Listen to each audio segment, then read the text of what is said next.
Eating too much sugar can make you gain weight and can also cause tooth decay. The type of sugars most adults and children in the UK eat too much of are free sugars. These are Any sugars added to food or drinks. These include sugars in biscuits, chocolate, flavored yogurts, breakfast cereals, and fizzy drinks. These sugars may be added at home or by a chef or other food manufacturer. Sugars in honey, syrups such as maple, agave, and golden, nectars such as blossom, and unsweetened fruit juices, vegetable juices, and smoothies. The sugars in these foods occur naturally but still count as free sugars. Sugar found naturally in milk, fruit, and vegetables does not count as free sugars. We do not need to cut down on these sugars, but remember that they are included in the total sugar figure found on food labels. how much sugar can we eat? The government recommends that free sugars, sugars added to food or drinks, and sugars found naturally in honey, syrups, and unsweetened fruit and vegetable juices, smoothies and purees, should not make up more than 5% of the energy, calories, you get from food and drink each day. This means Adults should have no more than 30 g of free sugars a day, roughly equivalent to 7 sugar cubes. Children aged 7 to 10 should have no more than 24 g of free sugars a day, 6 sugar cubes. Children aged 4 to 6 should have no more than 19 g of free sugars a day, 5 sugar cubes. There's no guideline limit for children under the age of 4, but it's recommended they avoid sugar-sweetened drinks and food with sugar added to it. Find out more about what to feed young children. Free sugars are found in foods such as sweets, cakes, biscuits, chocolate, and some fizzy drinks and juice drinks. These are the sugary foods we should cut down on. For example, a can of cola can have as much as 9 cubes of sugar, more than the recommended daily limit for adults. Sugars also occur naturally in foods such as fruit, vegetables, and milk, but we do not need to cut down on these types of sugars. Be aware that these are included along with free sugars in the total sugars figure that you'll see on food labels. Find out more about nutrition labels and sugar for help on how to tell the difference. tips to cut down on sugars. For a healthy, balanced diet, cut down on food and drinks containing free sugars. These tips can help you to cut down. Reducing sugar in drinks. Instead of sugary fizzy drinks or sugary squash, go for water, lower-fat milk, or sugar-free, diet or no added sugar drinks. While the amount of sugar in whole and lower-fat milk is the same, choosing lower-fat milk reduces your saturated fat intake. Even unsweetened fruit juices and smoothies are sugary, so limit the amount you have to no more than 150 milliliters a day. If you prefer fizzy drinks, try diluting no added sugar squash with sparkling water. If you take sugar in hot drinks or add sugar to your breakfast cereal, gradually reduce the amount until you can cut it out altogether. Alternatively, switch to a sweetener. The NHS Change 4 Life website has more tips to help you cut back on sugary drinks. Reducing sugar in food. Rather than spreading high-sugar jam, marmalade, syrup, chocolate spread or honey on your toast, try a lower-fat spread, reduced sugar jam or fruit spread, sliced banana or lower-fat cream cheese instead. Check nutrition labels to help you pick the foods with less added sugar, or go for the reduced or lower sugar version. Try reducing the sugar you use in your recipes. It works for most things except jam, meringues, and ice cream. Choose tins of fruit in juice rather than syrup. Choose unsweetened whole grain breakfast cereals that are not frosted or coated with chocolate or honey. Choose unsweetened cereal and try adding some fruit for sweetness, which will contribute to your 5-a-day.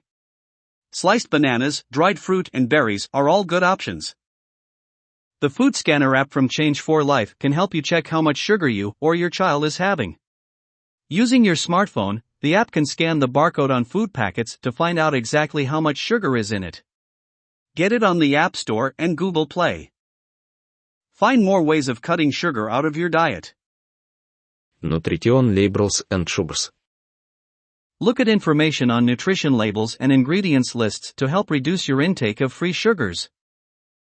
Nutrition information can be presented in different ways, including on the front and the back of packs.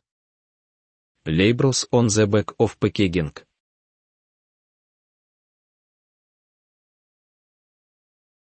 It's important to look for the of which sugars figure on nutrition labels, which is part of the carbohydrate information. While this does not tell you the amount of free sugars, it's a useful way of comparing labels and can help you choose foods that are lower in sugar overall. Look for the carbohydrates of which sugars figure on the nutrition label. Products are considered to either be high or low in sugar if they fall above or below the following thresholds. High, more than 22.5 g of total sugars per 100 g. Low, 5 g or less of total sugars per 100 g. If the amount of sugars per 100 g is between these figures, that's regarded as a medium level. The of which sugars figure describes the total amount of sugars from all sources, free sugars, plus those from milk, and those present in fruit and vegetables. For example, plain yogurt may contain as much as 8 g per serving, but none of these are free sugars, as they all come from milk. The same applies to an individual portion of fruit. An apple might contain around 11 g of total sugar, depending on the size of the fruit selected, the variety and the stage of ripeness. But sugar in fruit is not considered free sugars unless the fruit is juiced or pureed. This means food containing fruit or milk will be a healthier choice than one containing lots of free sugars, even if the two products contain the same total amount of sugar. You can tell if the food contains lots of added sugars by checking the ingredients list. Sometimes you'll see a figure just for carbohydrate and not for carbohydrate, of which sugars. The carbohydrate figure will also include starchy carbohydrates, so you cannot use it to work out the sugar content. In this instance, check the ingredients list to see if the food is high in added sugar. Ingredients list. You can get an idea of whether a food is high in free sugars by looking at the ingredients list on the packaging. Sugars added to foods and drinks must be included in the ingredients list, which always starts with the ingredient that there's the most of. This means that if you see sugar near the top of the list, the food is likely to be high in free sugars. Watch out for other words used to describe the sugars added to food and drinks, such as cane sugar, honey, brown sugar, high fructose corn syrup, fruit juice concentrate/purees, corn syrup, fructose, sucrose, glucose, crystalline sucrose, nectars such as blossom, maple and agave syrups, dextrose, maltose, molasses and treacle. For more information on food labels such as no added sugar, see food labeling terms. Labels on the front of packaging. There are labels containing nutrition information on the front of some food packaging. This includes labels that use red, amber and green color coding, and advice on reference intakes, RIs, of some nutrients, which can include sugar. Labels that include color coding allow you to see at a glance if the food has a high, medium or low amount of sugars. Red equals high, more than 22.5 g of sugar per 100 g or more than 27 g per portion. Amber equals medium, more than 5 g but less than or equal to 22.5 g of sugar per 100 g. Green равно less than or equal to 5 g of sugar per 100 g. Some labels on the front of packaging will display the amount of sugar in the food as a percentage of the RI. RIs are guidelines for the approximate amount of particular nutrients and energy required in a day for a healthy diet. The reference intake for total sugars is 90 g a day, which includes 30 g of free sugars. For more information, see food labels. Weight and sugar. Eating too much sugar can contribute to people having too many calories, which can lead to weight gain. Being overweight increases your risk of health problems such as heart disease, some cancers, and type 2 diabetes.